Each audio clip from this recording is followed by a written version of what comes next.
Здравствуйте! Сегодня речь пойдет о матричных КВМ коммутаторах Gintermann & Runge, а конкретно о модели DVI Center. DVI Center представлена моделями на 16, 32 и 64 порта. Все порты у DVI Center динамические, то есть вы можете включать как приемники, так и передатчики по любым абсолютно портам, что позволяет создавать более гибкую систему. Из чего состоит система DVI Center? DVI Center состоит из главного модуля матричного коммутатора и состоит из модуля приемников и передатчиков. То есть передатчики подключаются через порты PS пополам, USB, DVI или VGA к компьютеру.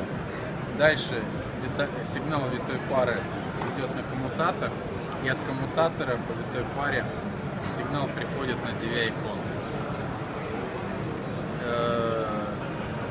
Матрица позволяет коммутировать как видеосигналы, USB 2.0, PS пополам, аудио, DisplayPort и другие интерфейсы. Но главная особенность этой матрицы состоит в том, что вы можете подключать ко входам как цифровые, так и аналоговые интерфейсы. То есть это VGA, DisplayPort, DVI, и сейчас уже появился SDI.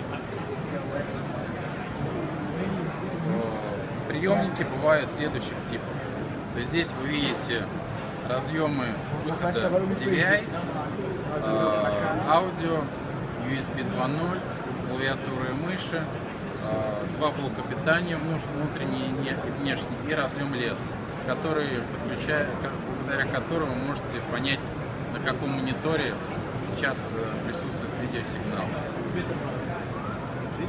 Спереди он выглядит так.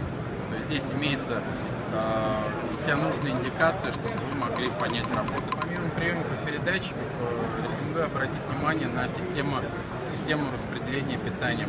Она представляет из себя устройство с входами и выходами питания.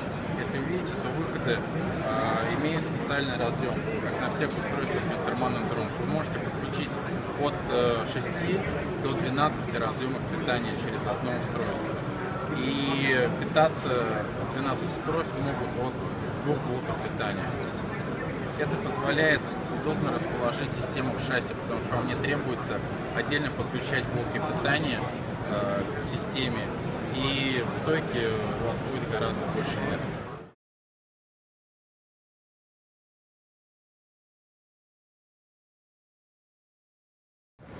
Сейчас я подробно расскажу о матричном коммутаторе.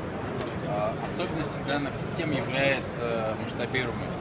То есть вы можете соединить сразу несколько матричных коммутаторов в одну систему, и это позволяет расширить количество портов. То есть, например, максимальная конфигурация составляет 64 порта, но вы можете использовать, например, 5 матричных коммутаторов, что увеличивает количество портов в 5 раз.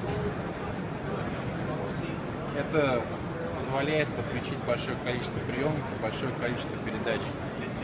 Кроме того, матричный коммутатор имеет ряд уникальных функций, которые позволяют с большим удобством коммутировать интерфейсы и компьютеры.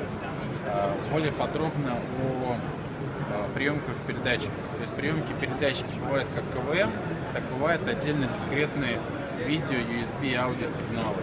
То есть в данном случае сейчас есть из КВМ, это клавиатура мышь плюс DisplayPort, клавиатура мышь плюс DVI, клавиатура мышь плюс VGA и также многомониторное решение, 1, 2, 4 мониторное решение. Помимо КВМ есть отдельно еще передатчики USB. Здесь они, к сожалению, не представлены, есть еще отдельно USB, передатчики аудиоинтерфейсов, передатчики видеоинтерфейсов. Это позволяет создать очень удобную систему коммутации, где вы можете отдельно коммутировать USB, VGA и аудиоинтерфейсы.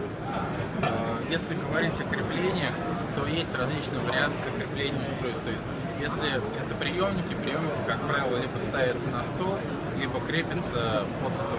А передатчики, как правило, стоят стойки, что требует очень эргономичного крепления. У Gintermann & Runge есть специальная система крепления передатчиков. То есть это, во-первых, шасси, которое позволяет крепить до 16 устройств. И есть системы, которые позволяют крепить от 1 до 3 устройств серверной стойки. Сейчас я покажу, как устройство крепится к серверной стойке. Благодаря большой вариации крепления вы можете как угодно в серверной стойке крепить устройство к Interman Androm. Например, вертикально и горизонтально.